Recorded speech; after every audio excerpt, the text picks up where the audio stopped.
마가복음 2장 24절에서 28절 말씀입니다.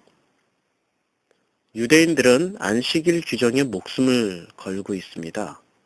그리고 안식일을 지키기 위해 최선을 다하고 있는 모습이 오늘 본문 말씀과 3장 1절에서 8절까지의 말씀에 계속 이어집니다.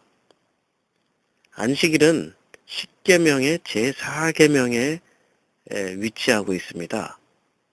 1, 2, 3계명은 하나님에 관한 계명입니다. 왜 유대인들은 하나님에 관한 1, 2, 3계명보다는 안식일 계명에 더 집중하는지 한번 생각해 보신 적이 있는지요? 이유는 아주 당연하게 그들은 하나님을 잘 믿는다고 생각하기 때문입니다. 하지만 그들은 하나님을 알지도 못하고 하나님을 믿지도 않았습니다. 성경은 곳곳에서 이것을 말씀하고 있습니다. 그러면서도 그들은 하나님을 잘 믿는다 치고 안식일에 집중을 해버린 셈이 되었습니다.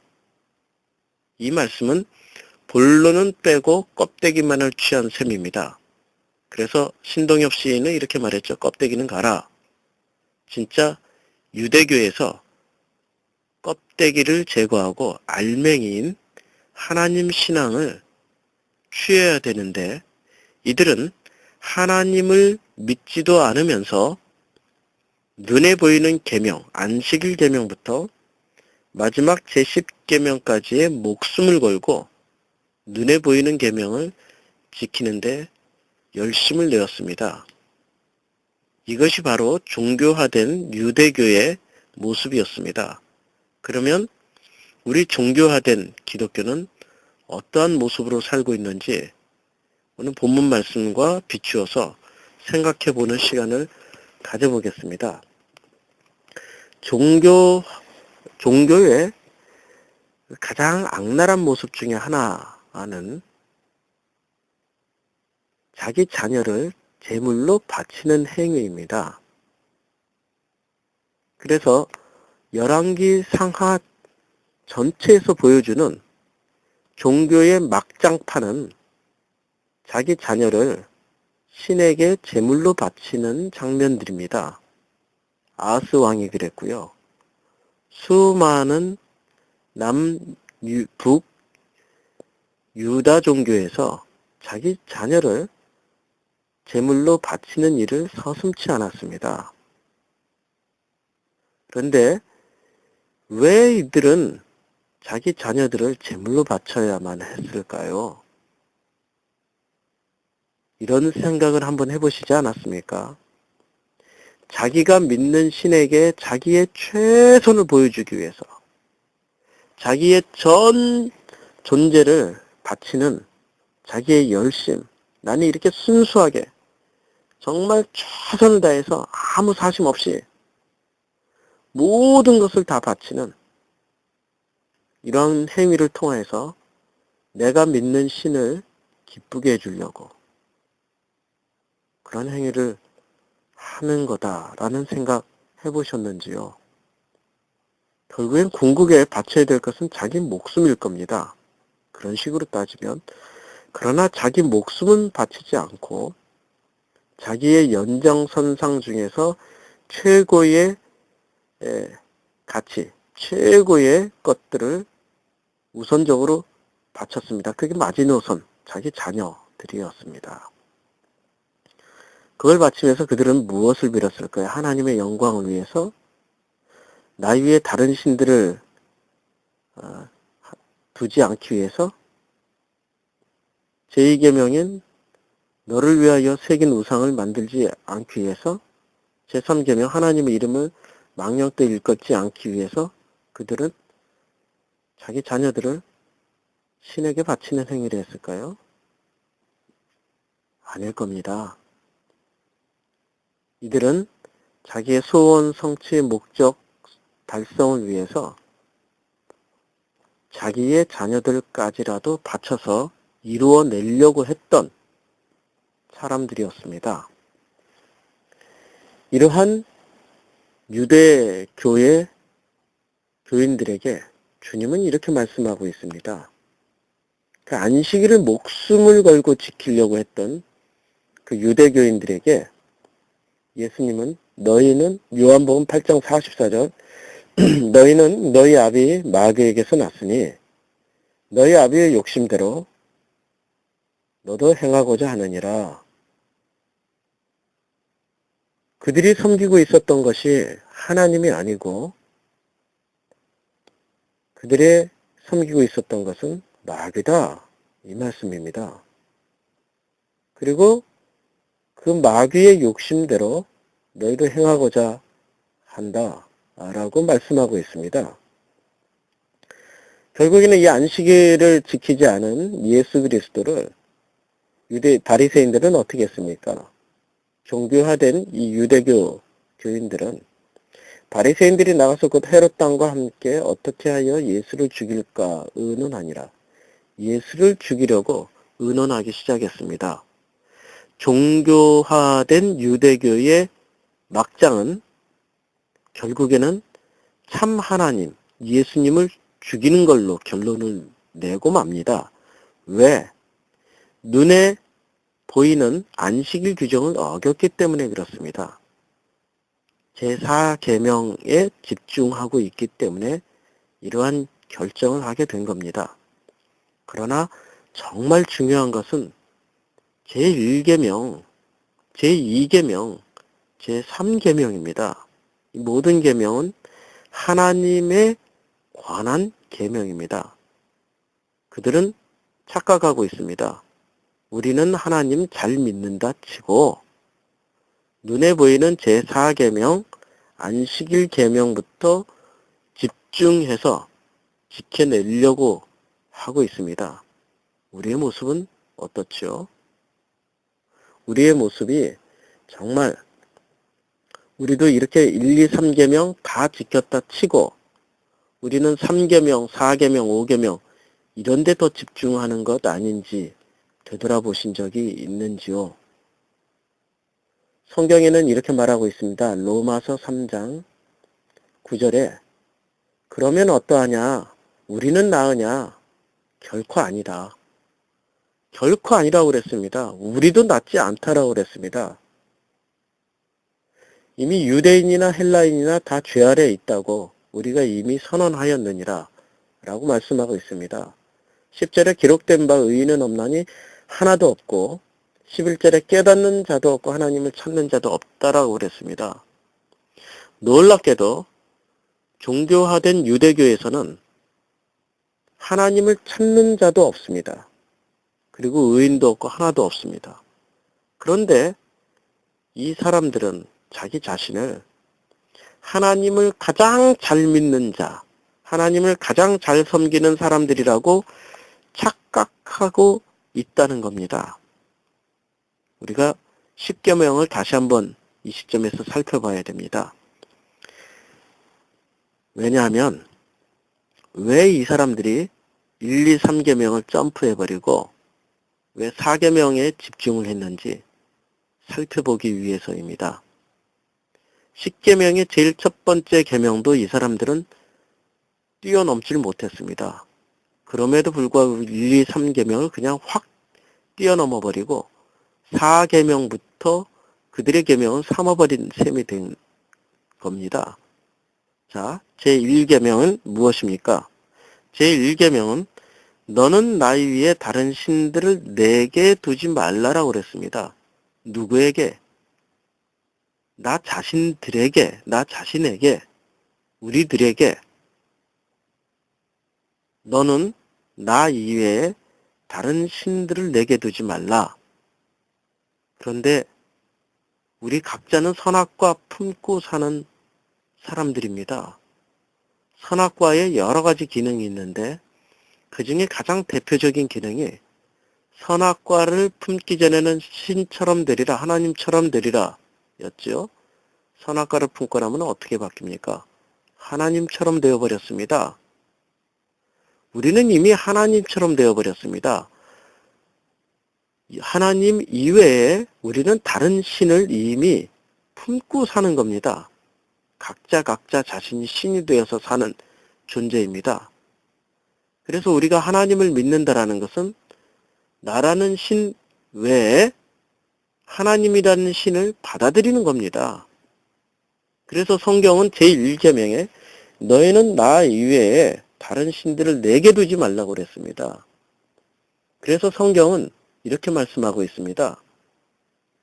어떻게 두 주인을 섬길 수 있느냐? 사람들이 이 계명을 이렇게 쉽게 생각합니다. 이 말씀을. 하나님도 섬기고 돈도 섬긴다. 하나님도 섬기고 권력을 섬긴다.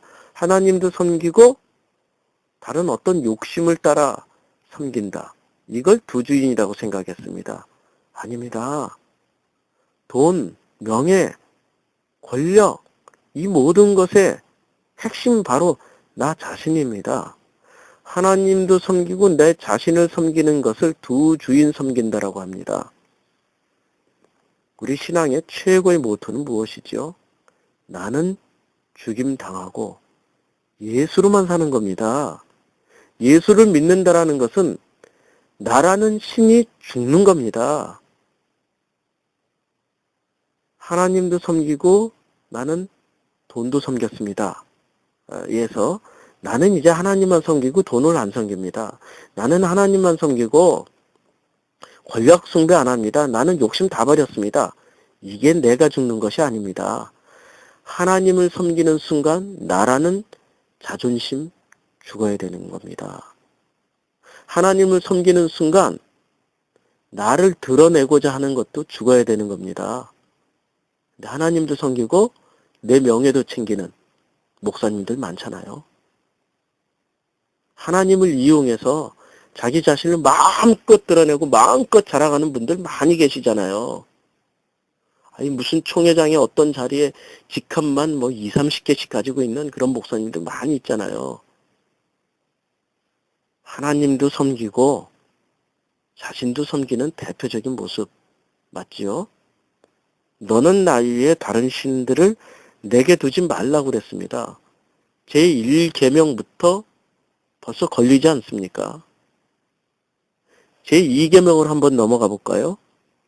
너를 위하여 새긴 우상을 만들지 말고 또 위로 하늘에 있는 것이나 아래 땅으로 있는 것이나 땅 아래 물속에 있는 것에 어떤 형상도 만들지 말며 그것들에게 절하지 말며 그것들을 섬기지 말며 이 계명은 마치 예수님의 그 세 번째 마귀에게 받았던 세 번째 시험 같지 않아요? 너는 내 앞에 절을 해봐라. 그럼 내게 온 천하 만국을 너희에게 주겠다. 굉장히 유사하지요? 너를 위하여 새긴 우상을 만들지 말라고 그랬습니다. 우리는 우상이 없어요. 우리는 어떤 형상도 가지고 있지 않아요.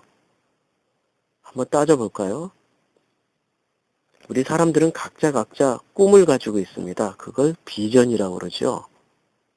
그 비전대로 비전에 따라서 움직입니다. 그 비전을 이루게 하기 위해서 하나님 도와주세요. 힘 주세요. 능력 주세요. 지혜를 더하여 주세요. 이런 생각 해보시지 않았어요? 그 비전이 하나님이 주신 비전이라고 끝까지 우기는 분들은 할 수 없고요. 어떤 내 마음의 소망, 내 마음의 출발 동기에 그 순수한 정말 100% 하나님으로부터 온 하나님이 주신 그런 비전 맞는지요? 이게 맞는지 틀리는지는 이렇게 검증하시면 됩니다. 이게 좁은 길이고 그 비전 따라가면 나는 철저하게 내 이름도 빛도 그 어떤 영광도 없이 나는 가장 비참한 데서 가장 우울한 모습으로 가장 처절하게 십자가라는 곳에서 죽어야 되는 것이 바로 하나님이 주신 비전이다. 그런데 거꾸로 내가 드러나고 영광받고 큰일 이루고 정말 높은 자리에 올라가고 성공하는 이런 비전이라면 주님이 언제 그런 비전 주셨습니까? 머리가 될지언정 꼬리는 되지 말게 해주시었고 언제 하나님이 그런 길 가라고 그랬습니까? 좁은 길 가라고 그랬죠. 언제 넓은 길 가라고 그랬어요? 좁은 길 가라고 그랬죠. 그것들이 전부 우상이라는 거 아시죠? 나도 모르게 내 마음에 어떤 우상들을 새겼습니다. 종교화된 기독교는 우상을 때려 부수기 위해서 단군 신상 목 자르고 부처 목 자르고 그런 짓 하지 마세요. 원수도 사랑하라고 그랬습니다.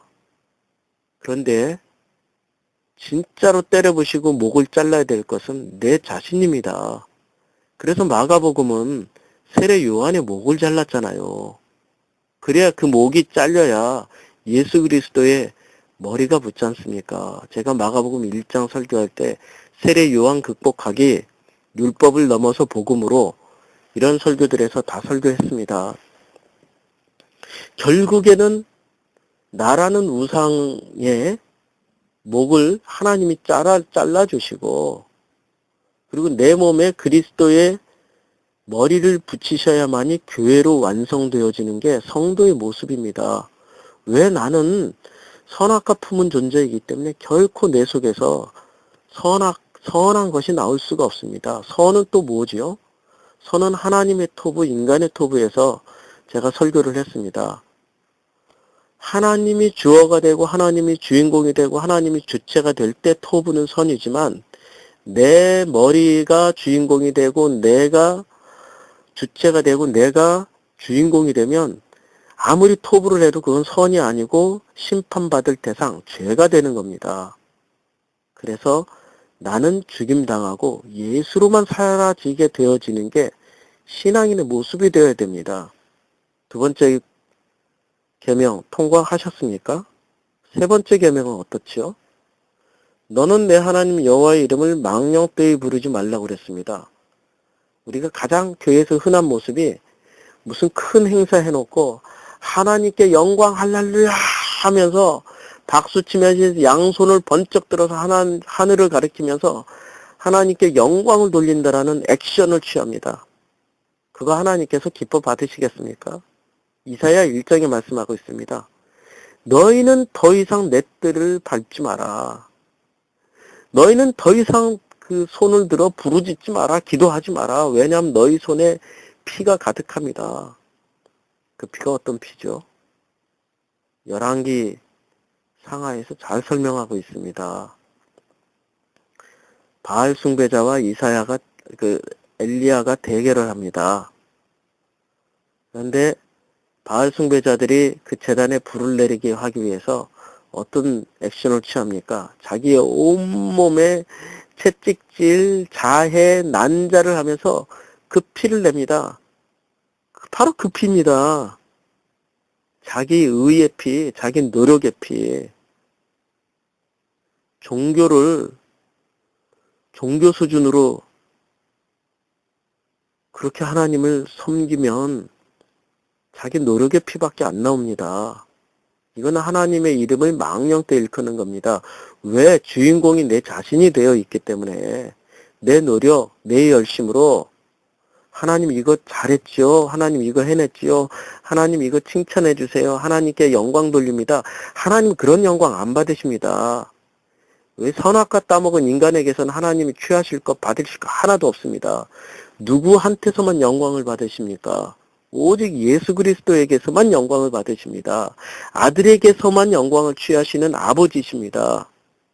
그래서 우리 사람들은 아들 예수님을 통해서만 하나님께 영광을 돌릴 수 있지, 나 스스로는 하나님께 다이렉트로 직접적으로 영광을 돌릴 수가 없습니다.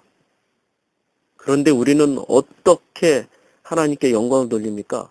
예수를 안 드러내고 행사의 결과물로, 어떠한 놀라운 건축의 결과물로, 어떠한 이 땅의 영화스러운 것들로 하나님께 영광을 돌린다고 하늘의 영광 할렐루야 아멘하고 박수치지만 하나님 그거 가증스럽다고 말씀하십니다. 더 이상 부르짖지 마라. 더 이상 기도하지 마라. 더 이상 내 뜻만은 받지 마라.